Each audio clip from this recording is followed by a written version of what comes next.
Yes. Yes, Okay. we can. Looks like we're getting close to it. So I don't know whether you'll be able to hear this. If you don't, I'm happy to post it and Peter can figure out where to put it and how to deal with it. But there were some things from last talk. We talked about fungi, if you remember, and did a little bit on it, a couple of hours, probably longer than we should have. But we looked at just some basics on it. And one of the things I talked about was that you can actually hear brown rot, particularly on our eucalypts. And here's a good example. This is a young Ladioporus here, Prognosis. And let's see if we can hear the audio. That there is a tonality change that's associated with that infection. And you'll also notice there is some adaptive growth already associated with it. So, did you get to hear that? Mm. Yeah, so you know, the old conventional wisdom that I learned under was that you can't detect it by sounding, but it appears as though you can. And so here it was lucky the sporo cup was coming out. I'd picked it up about 2 years beforehand and thought, I wonder what's going to come out of there. I wonder what's happening. It looked like I had some fungal activity going on. And this is one of the advantages of not inspecting sites the same time every time. If I could have some wishes, one of them would be that, you know, we'd be 13 months or so between school inspections, for example, so that every year you see the tree at a different stage, or 15 months between the school inspections, you know, so you're not always seeing at the same time. So I was fortunate enough to see this sporo cup starting to produce, and it let me see that you could sound quite effectively. So hopefully that's useful. You can also resistograph and tomograph, and again, brown rot will pick up with both of those. I've been trying to find an image of a resistograph through a brown rot. I know I do have a photo set for it, so I will eventually find that and share it with you. So let's just quickly duck over to the emails, because I know that there were a few things that people had shared, and we need to go over. So first of them is this ugly looking thing here. Everyone see that picture? Yep. Yeah. Okay. Some of you may know what it is already, but somebody's asked, what is it? Anyone got some guesses? That's an insect. That's a gall. It's a gall. You're half right. It's not an insect, and it is a gall. Yeah. But to make matters worse, it's not an insect gall. This is a fungal gall. So fungal galls tend to be far more irregular. Insect galls tend to be a little bit more uniform in their shape. So this is Eurymacladian. And Eurymacladian galls are common on acacias. There's also a species that attacks Banksias, and you'll see it on the fruit of Banksias, not elsewhere, but on the fruit. And it does make an interesting side effect on the Banksias. So generally it's associated with acacias of declining health, but that in part is probably because acacias aren't long-lived in general to start off with, and it's not all species that are affected. So that's what that one is. What's the name of the fungi again? Eurymacladian, Eurymycladium, I think is the spelling. It's close enough that Google will get you there anyhow. Thank you. No problems at all. I'm not sure that that one's relevant. But as for tips, as it opens up, okay. Yes, we covered that, didn't we? I think so, yeah. Yeah, and that's Ginopolis. It's just so obviously different than malaria that you can't get it wrong. And yes, we definitely have covered those. So very few images for discussion this time round. Again, having images, guys, if you can. I'm more than happy to do what I can to identify that some of your work is done for you. It just makes it easier in terms of sorting things out. So here's another one. This is unusual, and I said to you last block round that realistically, grey box is pretty resistant to Phalaenus. Well, here's one of the exceptions to the rules. This is a Phalaenus, and again, hopefully you can hear the video on it. Number of Phalaenus fruiting bodies on the tree, and these are behaving as a canker, perennial canker, and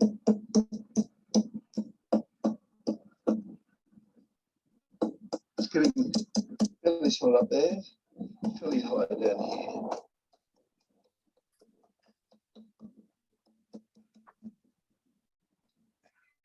So As you can see hear some from that things. that bass drum sound as you get down lower, that is relatively hollow. It's probably only got 10 or 15% of wall thickness. And you might have heard in the background some kids screaming out. It's in a school playground. And the decision at this stage is to leave it. And that may be controversial to some of you. But the first of all, it's grey box, incredibly strong timber. So it doesn't need much wall thickness in terms of strength. About 4 or 5 centimeters is more than sufficient to hold it up.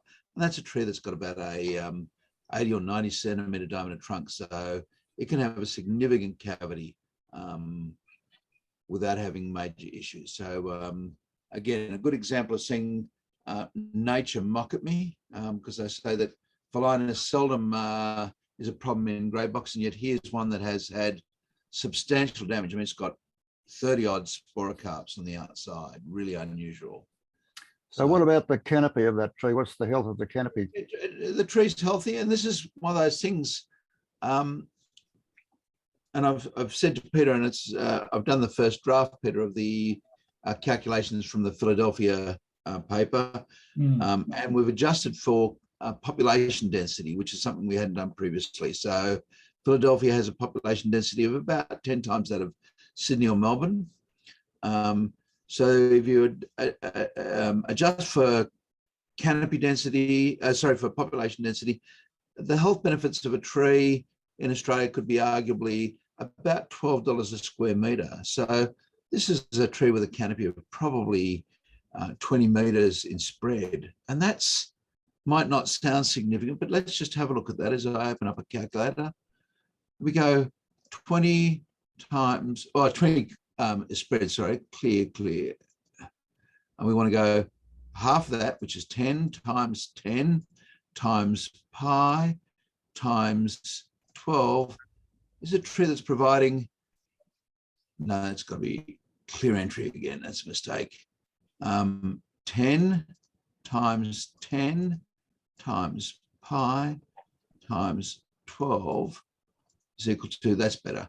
It's providing around about $3,500 worth of health benefits alone. Now, probably a little less because it's a more rural area in Sydney, but let's say it was even half that. You know, it's better than $1,500 worth of health benefits a year. What level of risk would that tree have to provide for the risk to outweigh the health value? And the answer is it'd have to be a risk of greater than 1 in 10,000, and we wouldn't accept a tree with a risk of greater than 1 in 10,000. So everything up until that, it's already arguably up. That is, the benefits outweigh the risk, and you can't do anything to significantly alter that. Yeah, it's in a low use area in a school. So the likelihood of when's it going to fail, Peter? Probably in a storm. Storm. How many kids are going to be out in a low use area in a school playground during a storm? Hopefully They're all not. going to be under the tree. Those bad, you have students that we really need to be chiding for running out of class when they shouldn't have been. So yeah, it's a good example of thinking about trees from a different perspective. And I had a gentleman ask me about it today, and I said to him, you know, you think about it, the average tree provides a risk of harm in areas adjacent to high urban use of about 50 cents. That's the average harm from the average tree. And if you compare it with something like the value of this tree here, or a smaller value tree, you know, even if you're talking about a tree with a 4 meter radius rather than 10 meter radius, let's just do that. So you can see 4, so it's an 8 meter wide young gum tree, 4 times 4 times pi times 12. It's about 600, yeah, $600. So, you know, you've got a tree that's giving $600 worth of value for 50 cents worth of risk. We're really harming ourselves by not planting more trees. So it's something to keep in mind. But what I was asking was about the appearance of the canopy, because if the canopy was starting to thin out, I would probably recommend removing the tree, because I take a longer term view, and the attitude is that at some stage the tree is going to be removed. So when is the right time? So if you say, well, now is the right time and we plant a replacement tree, in the long term, we've got a new young virile tree replacing the old one. So at some stage, Rob, I agree with you. At some stage, I would, I'll share with you, and Peter, I'll make a note of it now, in fact. I've got some general principles for managing urban trees. And one of the things I say is, if you've got to remove trees, the best time to plant is before you remove. So if I could, if I saw the canopy and it was starting to thin, then one of the things I'd say is, look, before we remove this tree, let's get a few other trees growing back in. And I think I shared with you in one of the groups, a look at the allometric equation of biomass loss associated with a tree. And this tree's got a trunk well over 1 meter in diameter, or about 1 meter in diameter, somewhere in that range. In fact, because I'm using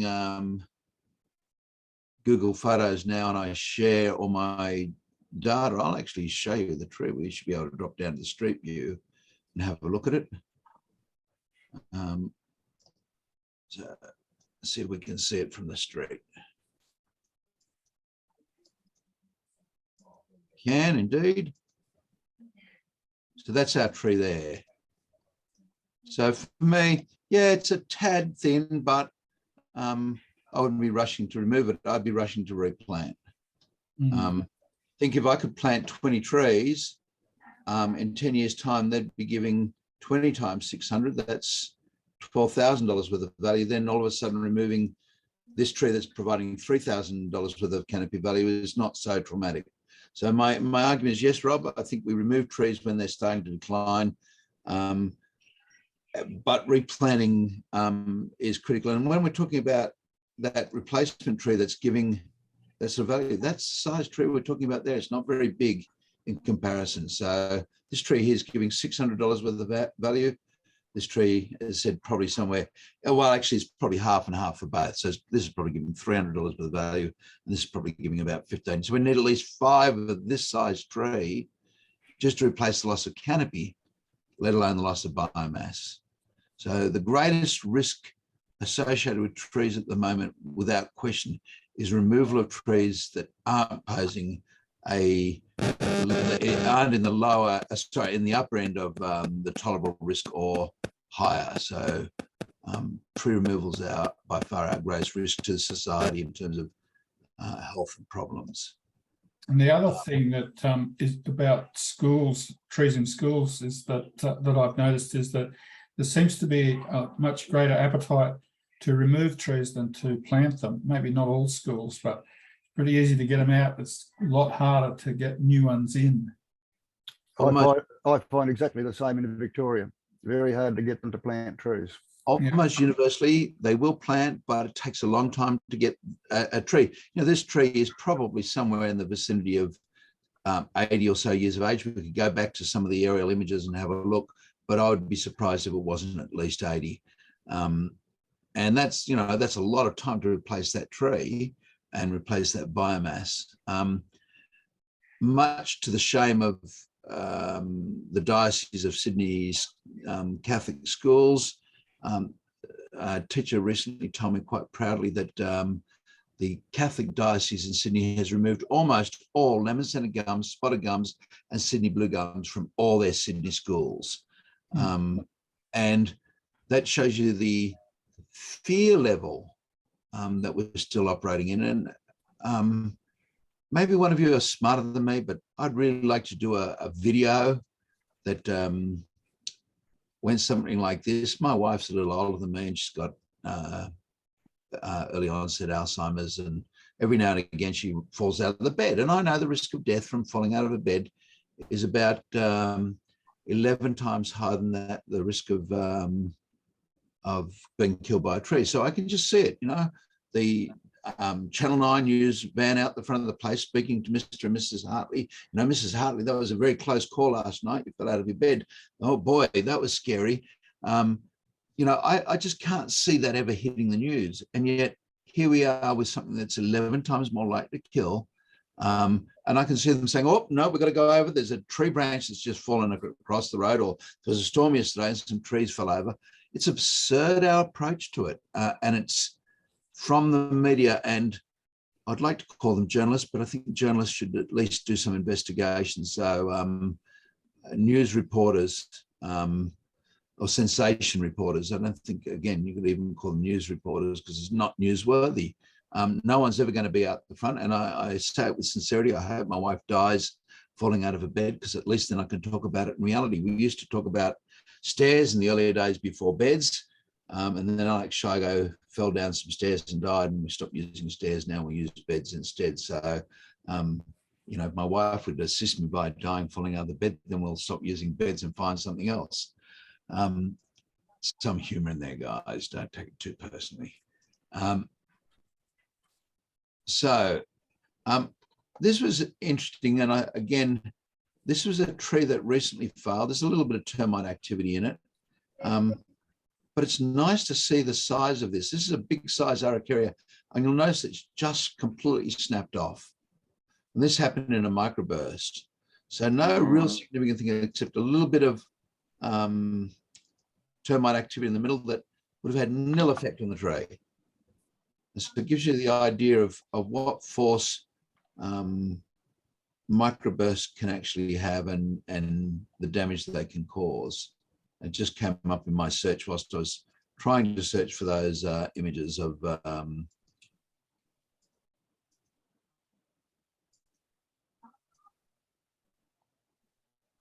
and this is another great example. I mean, I learned a few years ago that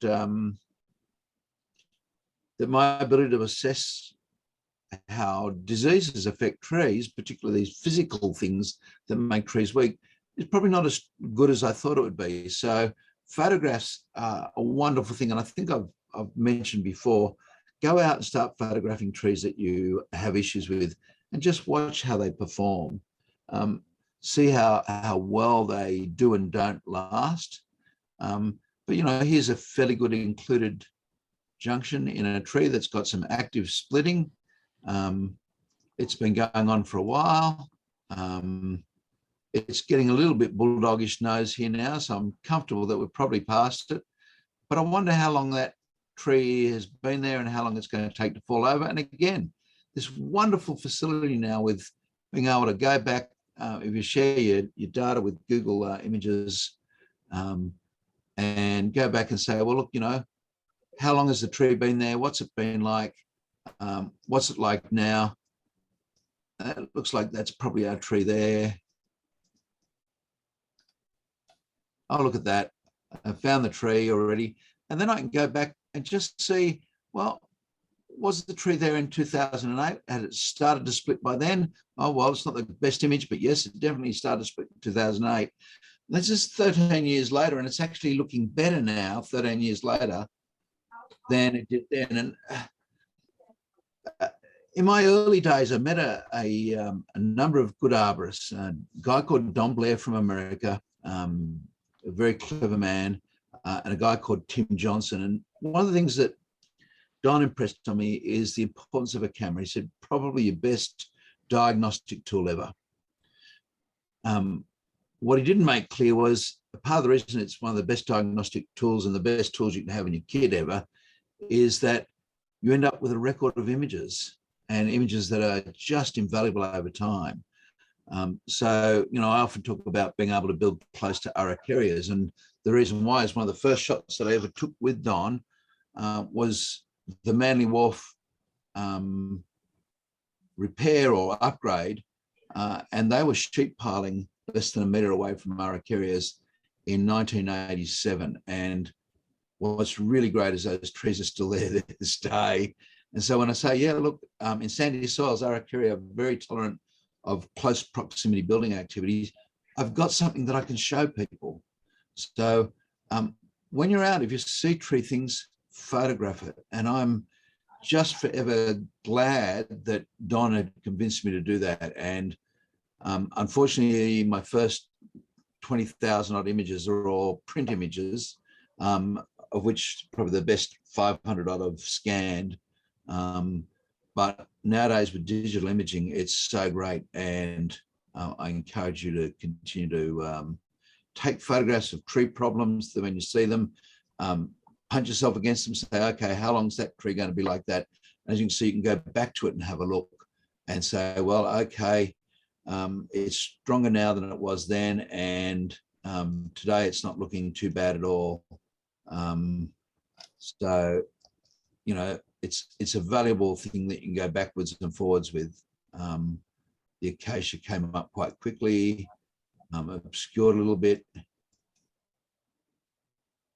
Not the best image because of the light, but you can see that it's definitely had the fault there. And you can see this side was actively splitting still at that stage.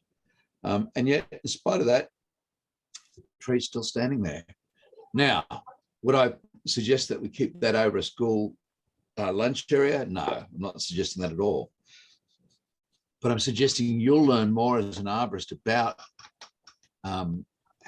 these structural type issues, these structural diseases, than you will reading from a book, by observing, questioning.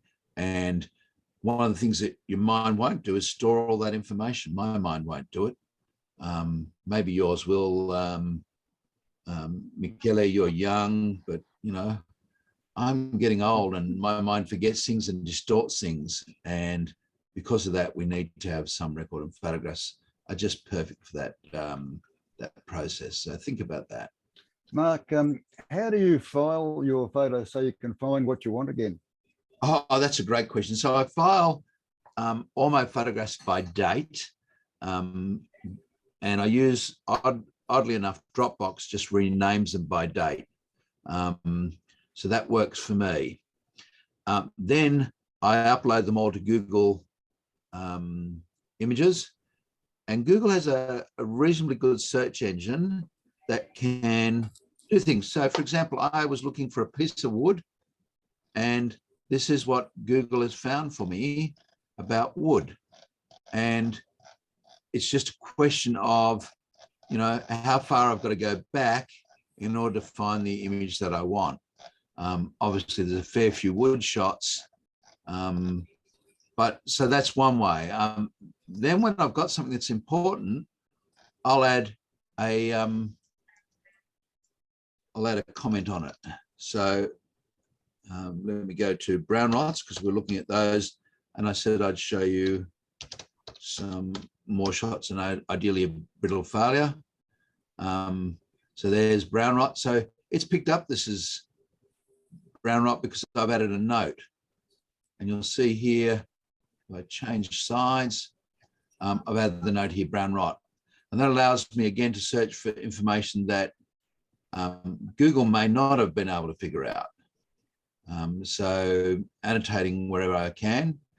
But if I'm taking photographs of client files, Rob, all my client files are all recorded in a database. I use a customer relationship database that we started in 1986, and I can look up a client's name, you know, Rob Murray, and say, okay, when did I go out to Rob's site? So this one, for example, I knew I'd taken the video the last time I went to the school.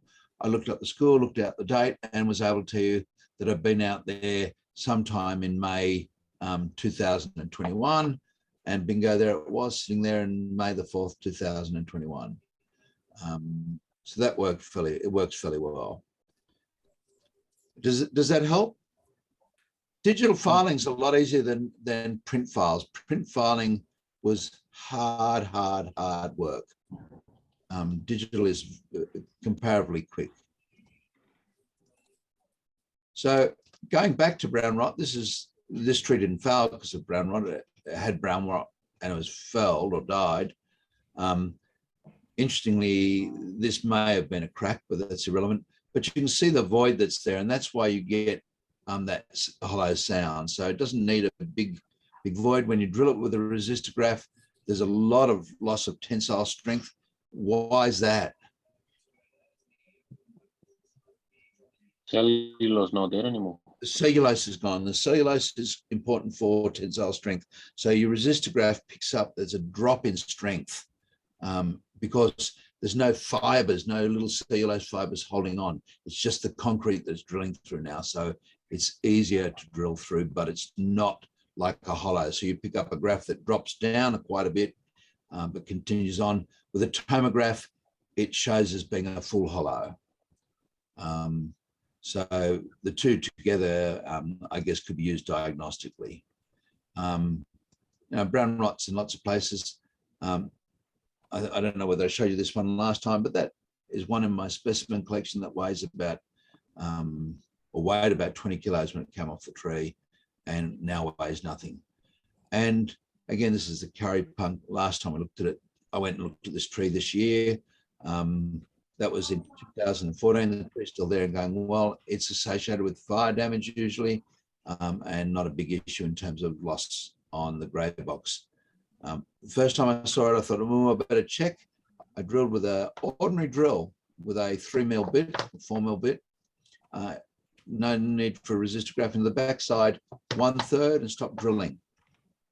No more drilling. If the wall thickness is greater than 1/3, I don't need to drill anymore. So I was able to do that manually without even using a resistograph. I had to drill and a drill bit in the car. This is not a brown rot. This is interesting. This is a white pocket rot, but for some reason, Google has considered it a brown rot. Why? Because Google's picked up that there's the rot and it's brown in color. So this is one of those Google errors. And you can see there's loss of tissue. Let me see if I can find that other one. No, I can't. I'll go find it for you in a few more seconds. There's loss of tissue here that looks very different. There's little pockets where the fungus has done its damage. And I'll show you a good shot of white pocket rot in another series in a second. Here you see hyphae growing through brown rot. And that's not a white rot. It's just that the hyphae of the particular fungus is white. And if you look carefully, you can see these little holes here. These are the rays. It's taken away the cellulose cell walls and exposed where the rays were.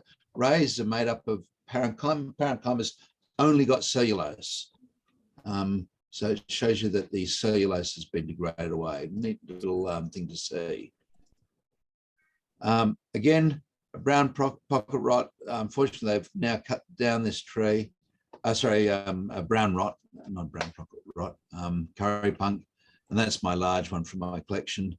But the tree was perfectly fine in terms of stability.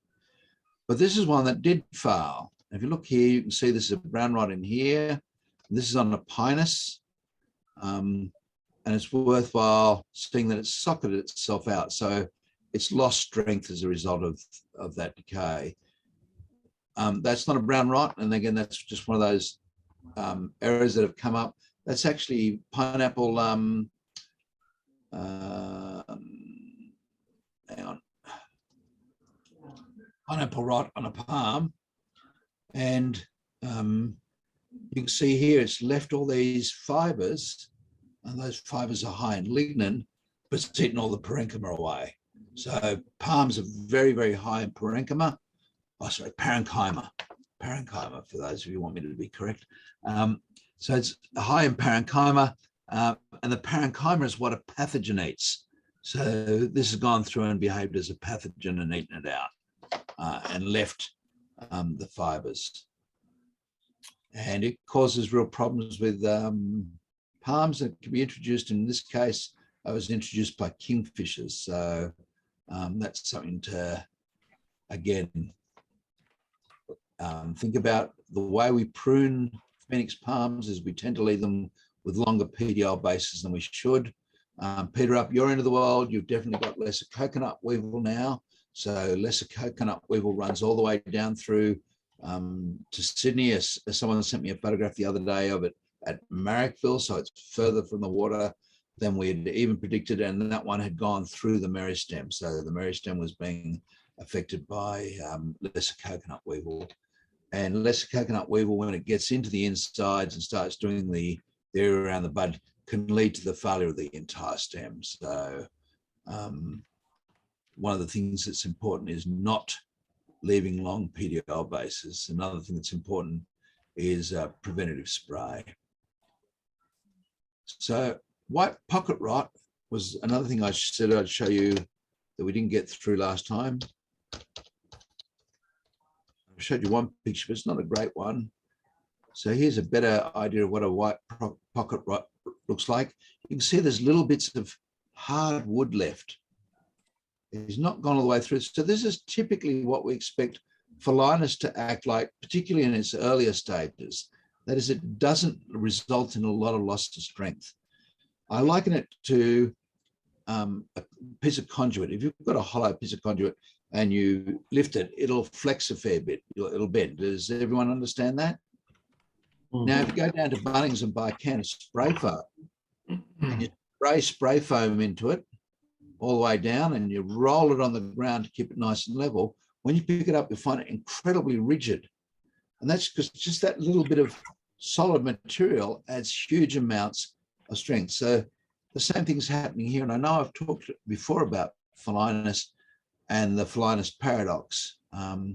It's important to think that I'm not trying to put a brain onto a fungus or a tree, but there is a survival advantage in the Phalaenus not resulting in the tree failing. And one of the advantages of it is it's a species that adapted to functioning in the air, or a genus that's responded functioning in the air. And so it doesn't want it to fail. And if I looked at Phalaenus,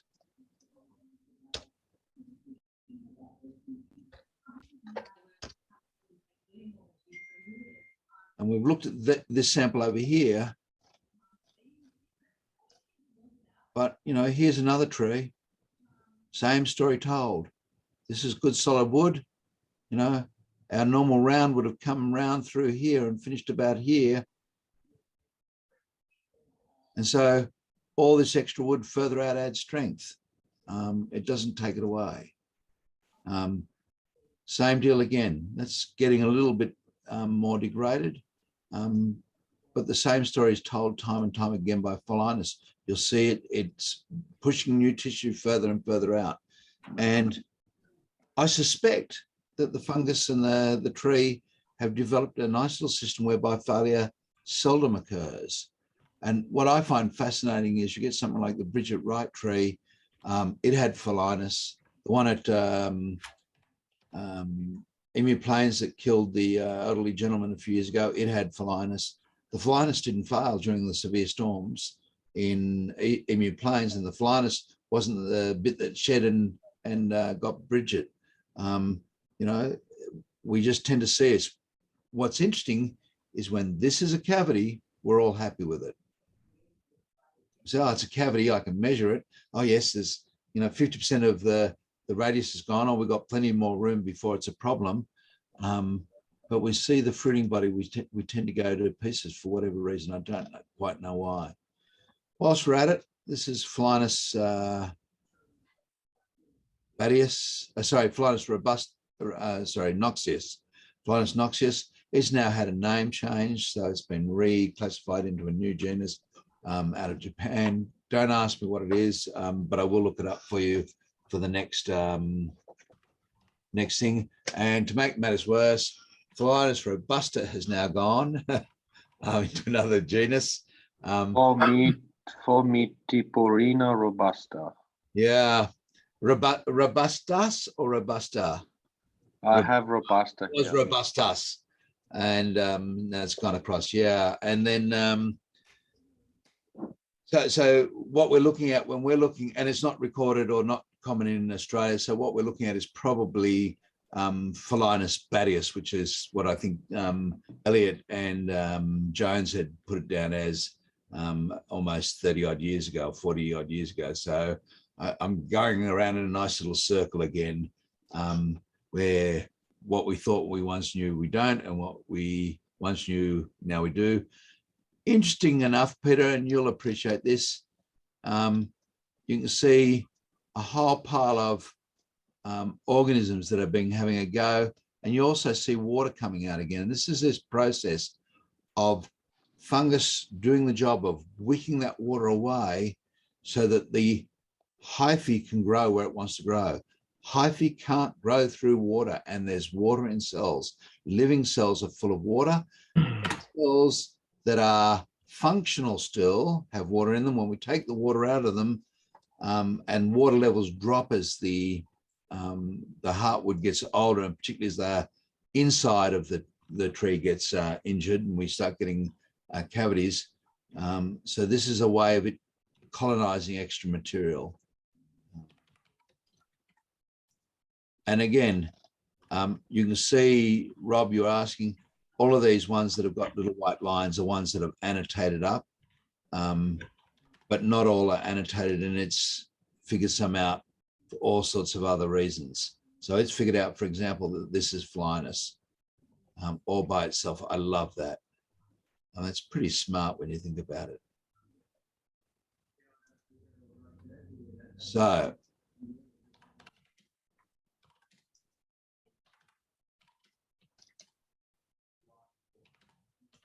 just thought I'd share this one with you. You've all seen these in eucalypts when you've been working with them, the bark's knocked off, or at some stage or other seen sharp little spikes coming out of trees that don't usually have sharp spikes. Yeah. These are meristematic traces, and for whatever reason, they've started to grow rapidly. And it's neat to see that not only they've started to grow rapidly, but there's also been some secondary splitting of the rays associated with that rapid growth. And every now and again, these will herniate out completely to the other side. That is, the tip will grow out and then it'll start to divide rapidly on the outside. And we've got a name for that. Anyone got an idea what it might be? That's how we get a burl. Is that different from an epicormic? Yeah, it's an epicormic. It's an epicormic that doesn't have a leaf primordia, and it's what I would call a pedantic precision on the thing, rather than necessarily being helpful. This is just meristematic tissue that doesn't have anything that's ready to become a branch. It could become a root. Could make it become a root fairly easily at this stage. For whatever reason, they don't need a leaf printing machine. And I think that in part is because they don't know what they're going to have to do. So no leaf printing or leaf primordia, and the little, or primordium, the little bit that prints the leaves would make it a bud, or an epicormic bud. Until it gets to that stage, it is not a bud because there's nothing there to go to leaf stage. It's just simply rapidly growing tissue, and it goes all the way to the center. So if you look at something like Araucaria, it retains them. And Peter, I know we've looked at them in class where, 30 years down the line, you can still follow the same trace all the way out to the outside. Mm. And Araucaria is one of those wonderful trees. You can cut a whirl of branches off, and 5 or 6 years later, you can go back and cut a whirl of branches off. And 5 or 6 years later, you can go cut the same whirl of, just keep on producing new branches from that whirl because of these traces. And these are why, after, for example, a fire or something, you get lots of buds develop. All of a sudden, something stimulates, it's hormonal, stimulates a printing machine to be built, and they'll start printing a branch in apical growth or primary growth. And so same thing. So worthwhile having.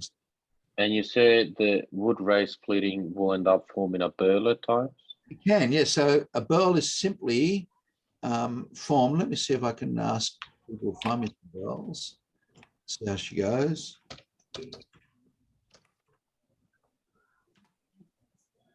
Yeah, so here's a burl. This is a burl. And burls are formed, and here's a really good example of it. Burls are formed when that meristematic trace, and here's one of them here, herniates to the outside and then divides rapidly. And this is a single burl of an araucaria. It's simply started as a meristematic trace. And you can see here, there's that little trace of tissue. That's probably 50 or 100 cells wide. And that's what you see in araucaria when you cross-section it and polish it on the right spot. You'll see those rays. So that's all that is just rapid dividing meristematic tissue that's not held in place anymore by the ring tension of the wood, and the ring tension of the bark controls it to some extent, but it tends to start growing like crazy. A burl is different than a gall.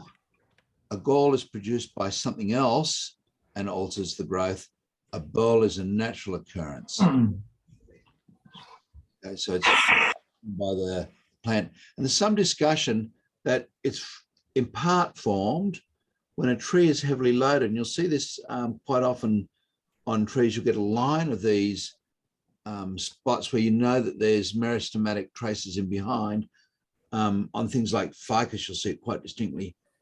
And a part of the argument is that as the tree is loaded, the rays are slightly distorted. They're opened up a little bit. And that gives room for the meristematic material to come to the other side. And so it's possible that we'll be able to reproduce that process artificially by loading to a point where failure doesn't occur. I don't know where that is, by the way. So I'm not suggesting that we do it, but yeah, you can get some pretty amazing things. This is a tree of significance from the national parks. You know, you can get pretty large burls. This is on araucaria, fairly common. Lagostromia. This is Corymbia maculata. That one's having some health effects on the tree because it's grown past. So it's starting to grow over itself and include tissue and affect the health. So there we are. That's a burl.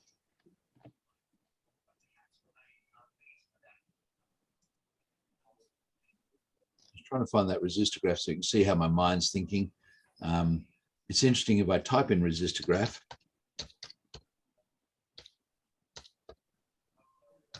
You'll actually find a few resistograph shots, but only because I've marked it up, not because it's figured it out. And I'm wondering whether I just type in Resi. It does read the fonts as well. You can see the slides. That's all where the slides got that in there. So I'm wondering if I just put in Resi, whether it will find anything extra. No, it doesn't. So there was one other series I want to, fiber kinking. Fiber kinking, and I wanted to show it to you because it came out of that brown rock. Okay, here. This is Maddock talked about this as fiber buckling, and this is a branch that had actually started to sink down. And you can see that the tissue's pushed in, there's buckling in it. This is the only time I've ever seen it. He's now changed his terminology, and fiber kinking in this stage is occurred where, or fiber buckling, where the pressure on the wood has got so great that it's actually caused the fibers to distort and split permanently. So this is something like we're talking about with the burl, but this is irrecoverable. That is, it's not going to go back. And Maddox talked about this on several occasions as being a possible cause of failure of branches. So there was this concept that branches will fail, and they'll fail close to the trunk, 2.5 times diameter and all sorts of little interesting things like that. And there was a hypothesis that this may be a part of the process. It doesn't appear to be the case. We've not ever been able to find it on a branch failure. It almost seems that all branch failures are transverse failures first. There's a crack from the top side, not bottom side giving way. And a part of that was I understand why wood that's so good in tensile strength fails first. And I don't know the answer to that, but yes, this is your the degradation of your wood by shear loading, and you can see it distorts. Now this is extreme, obviously, but even at a microscopic scale, you should still be able to see and zoom in something more like this occurring or more like this occurring. And this hopefully explains to you how we can get a burl by not going anywhere even near as far as that, just getting the slightest little opening like here or here under load. Does that help? Yeah. Okay. So I think that answers the questions that we had outstanding from the last time round. Brown rot saying brittle failure. No, you need to see brittle failure. That's right. And I apologize. It's in a different spot because it's a slide of Mike Ellison's. It's wonderful.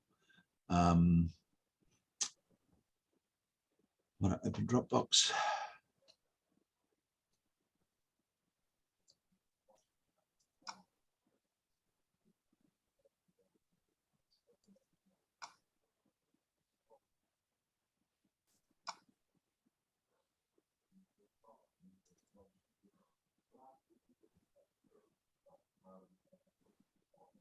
So one of the problems with brown rots is that they do have more issues in terms of not being as obvious or not being as critical from a viewing point of view. From slideshow, from current slide. So this is a brittle failure. It's just cracked like a carrot. And that's one of our concerns about brown rots. Certainly that's more, it seems to be more the case in gymnosperms. They're more common in gymnosperms, but this is an angiosperm and it's cracked like a carrot. And you can see there's almost no degradation. There's almost no degradation of the wood in here. Yeah, in terms of cracking, shrinking, those sort of things. So unlike what we saw with the eucalypt, where there was a fair amount of shrinking and we could hear it, there's a reasonable likelihood had this tree been tapped or sounded, you wouldn't have heard it. If it had been resistographed or tomographed, you might have done, or you would have done, because this has lost tensile strength. The ultrasound or the tomograph may not have been as conclusive. So here's one where had you had concerns, a resistograph or a drill bit may have been the better option. The dilemma with running a drill bit and checking for brown rot with a drill bit is that brown rot can look very similar to heartwood on occasions. It's darker and it powders up a lot more. But if you're not sure, it can cause problems. And there was a problem a few years ago with some use of what they called a modified drill bit, or they'd take a drill bit and blunt it up a bit. And they were drilling with that in identifying the difference between heartwood and brown rots. And so that did lead to some diagnostic errors, almost resulted in all of the fig trees in Hyde Park being removed. So need to be very careful with the diagnostic parts of brown rot. So hopefully that's of help. Any other questions on that? No, we're done. Guys, I'm going to just show you a couple more images, and then if there's nothing else, I'm going to call it a night at half an hour, an hour. But I thought I'd share with you this little one and contradict everything I said last time around. Let's see. Yep, there it is. So I don't know whether I shared this with you, but I'm pretty sure I did. This is a Tilia cordata in Sydney, where we made an artificial cavity in order to open up access to the manhole. Did I show you that photo? Yep. Okay.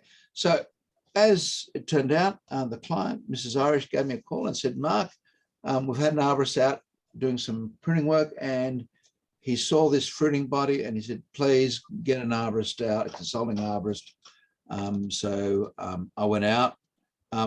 What's the first thing you notice? Apart from there's a cavity and some relatively good wound wood, and the service vent is open and they're able to get in and out without any problems at all now. It's growing on the dead wood in the middle. So it's growing on some dead wood, yeah. And so I just watched a video by Matt Barrett, and hopefully we'll be able to get Matt to come along one evening and have a chinwag with us about identification of polypores. But Matt's the guy that's screwing up all the taxonomy for us.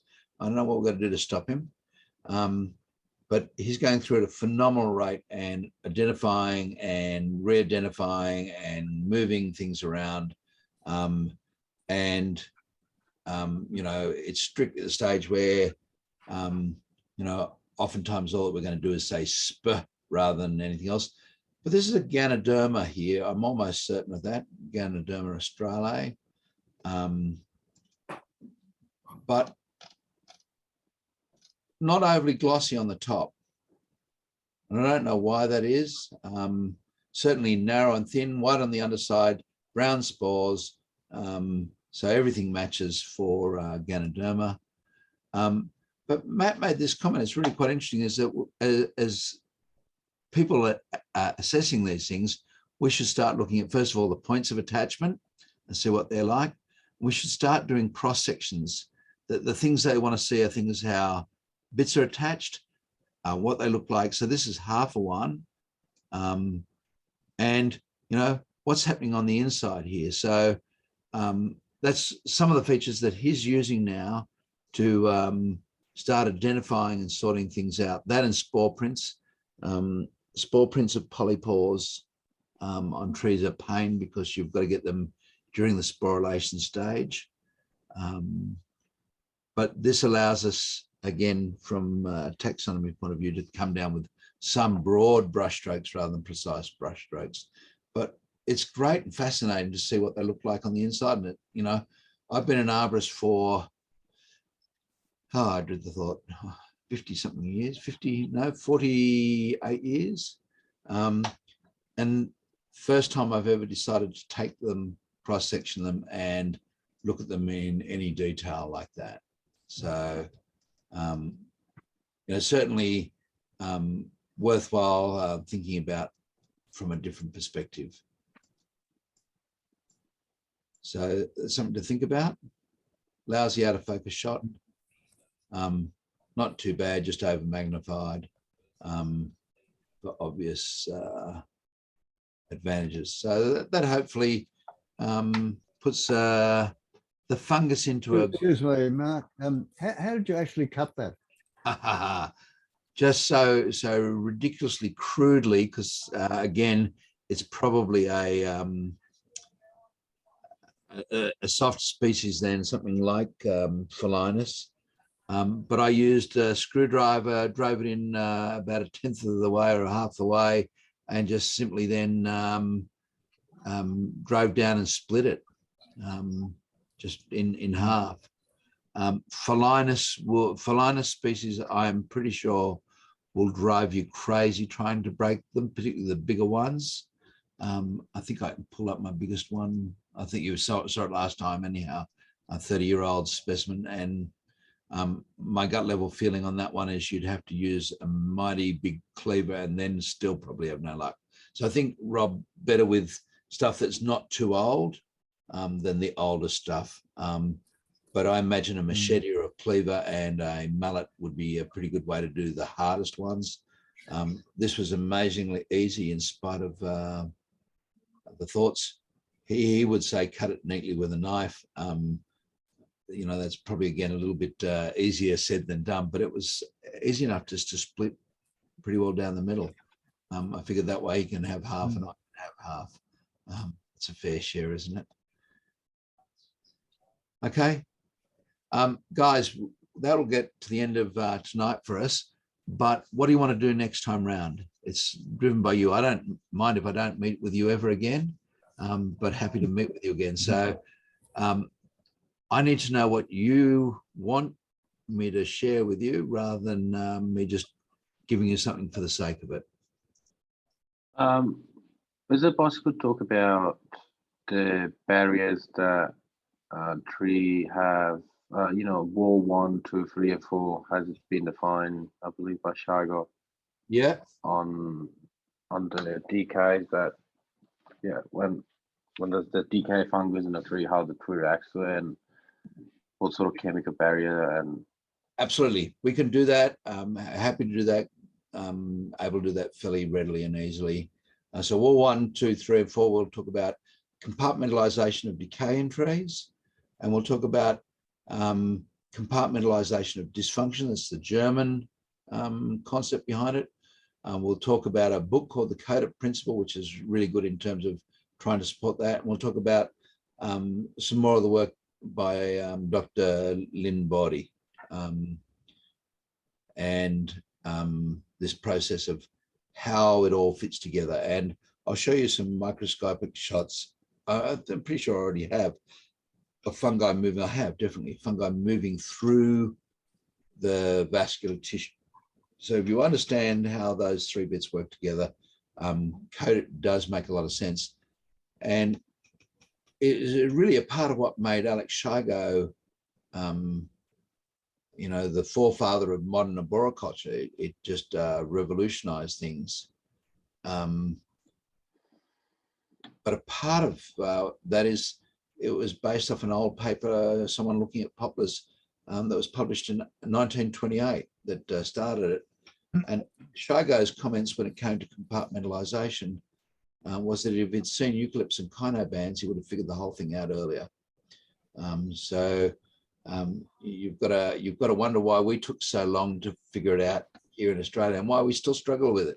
But it's, Michele, if it's any consolation, it's one of the areas that arborists still struggle with because we don't understand the tree at a cellular level. We don't see it as cells put together. We don't see fungus as cells interacting. And I think Peter will tell you, I've struggled with the track training material as well, because it's got this ongoing error. And I've said, look, it needs to be resolved. It needs to be resolved. And it's amazing how many arborists worldwide, good top-level consulting arborists, are still struggling with it, and we really shouldn't be. The reason I say that, Michele, is I promise you next class round or next time we meet up, I will teach you Codit for 4 and 5-year-olds. If I can teach a 4 or 5-year-old Codit, got a 50-50 chance of arborists getting it. Yeah, I hope so. It'll be more. As it is. Oh no. You know why? It's harder to relearn something than it is to learn it the first time. And because we go about it in such an odd way when we learn about compartmentalization, it makes it difficult. I know I struggled getting it. I know I struggled getting apoplast and symplast until I started to look at the whole process microscopically in a lot more detail. And then it just dropped into place. So yeah, happy to do that. And it fits in well with compartmentalization. The other thing I'll talk about is some of the active and passive defenses of the tree in terms of fungal attacks. So hard to believe, but trees have just some beautiful little processes to attack and resist infection. So they're not helpless. We see it as helpless because we don't think of them as chemically complex, but they're incredibly chemically complex organisms and do a reasonably good job of resisting. Okay, anything else that people would like to have covered in the next one or in future ones?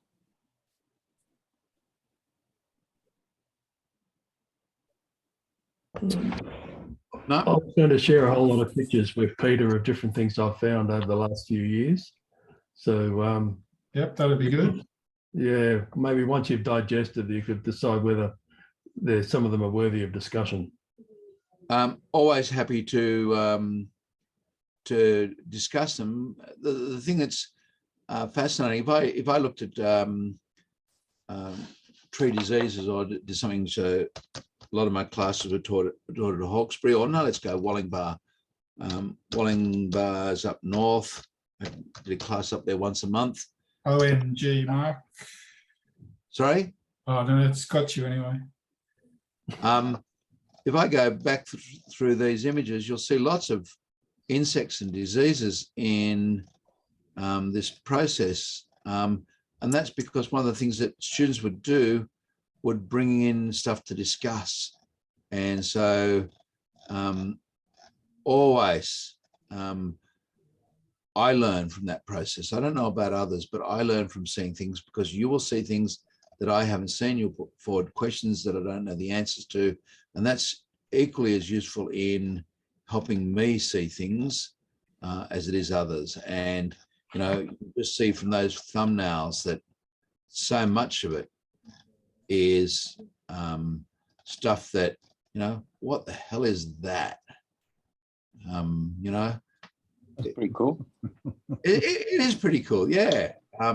And so when someone says, hey, I found this, you know, that's the first start. If we did this more often as arborists, no one would be here. The reason why no one would be here is we'd know a lot more. The good thing is, from my side, the broader Sydney metropolitan area has about 3,000 different species of trees. Each of them have about 10 moderate diseases that will affect them. At least 5 of those are big, so they're in the macro insect and bigger type thing. That gives me a fairly good chance of not going out of business yet. But it's how do I handle this and what do I do to go next? And that process, what we call the diagnostic process, is equally as important. And the way you get good at it is by doing it again and again and again. So I get better when you challenge me, and you'll get better when you're doing it as well, trying to figure it out. So yes, if you've got lots of photographs, I'm happy to address any of them at any time. Send them off to Peter. Let's not have 200 or 300, but typically if we have, you know, 1 per every second participant, so that gives us 4 or 5 or so each time around, then that'll add to what we learn. And the great thing about doing it that way, and I always taught diagnosed tree diseases over a full course, that is from the beginning, first class to the very last class.